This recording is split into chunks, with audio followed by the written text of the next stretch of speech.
એટલે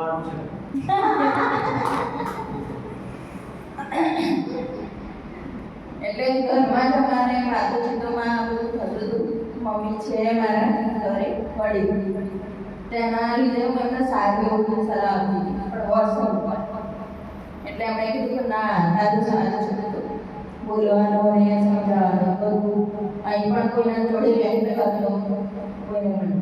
હું તો એટલી કહી આજે કોઈ પ્રશ્ન કે સવાલનો કોઈ જવાબ આપી શકું એટલી કેપેબલ નથી, પણ કોઈના પણ ઘરે કોઈ વડીલ હોય તો બસ એ જે કે સાચું જ માનીને એનું કર્યું કરજો તો ખરેખર તમારા જીવનમાં એક ભલે એ દિવસે તમને એમ લાગશે કે ના એ ખોટું કહેતા હતા અને આપણને આવું કર્યું તો પણ ચલાવી લઈએ, પાછળથી તમને જેવું થશે કે ના એ બરોબર હતા.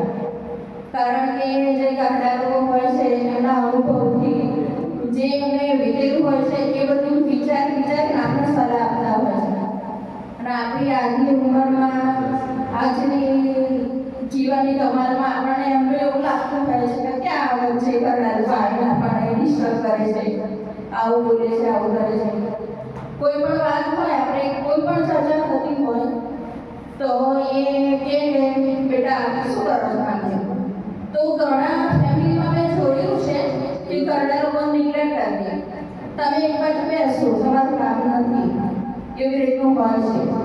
તો એ જે અમને અંદરથી હાઈકર લાગે એમને એમ થાય કે આટલા બધા મારું કોઈ નથી એવું થઈ જાય થોડી વાર માટે.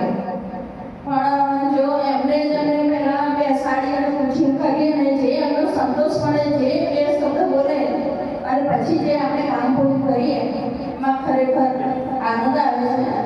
અને ખરેખર જે પ્રશ્નો ઊભા થતા હોય છે એના સલ આપણા જોડે જ હોય છે અને આપણે અંદરથી થોડું વિચારવું જોઈએ તો એનું સોલ્યુશન મળી જતું હોય છે.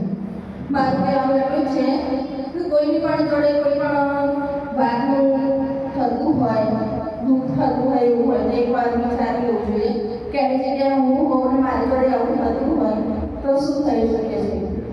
થોડું જતું કરો, થોડુંક નિગ્લેક્ટ કરો, થોડુંક ભૂલી જાઓ તો ખરેખર બધાને ન્યાય આપી શકે છે. આપણને અંદરથી આત્માને સંતોષ થાય છે અને ખરેખર આપણને કોઈ પ્રોબ્લેમ જેવું લાગતું નથી જીવન જીવવાનું. ના કે લોકોનું ઘણું હોય છે કે મારા ઘરે આ પ્રોબ્લેમ છે, આમ છે.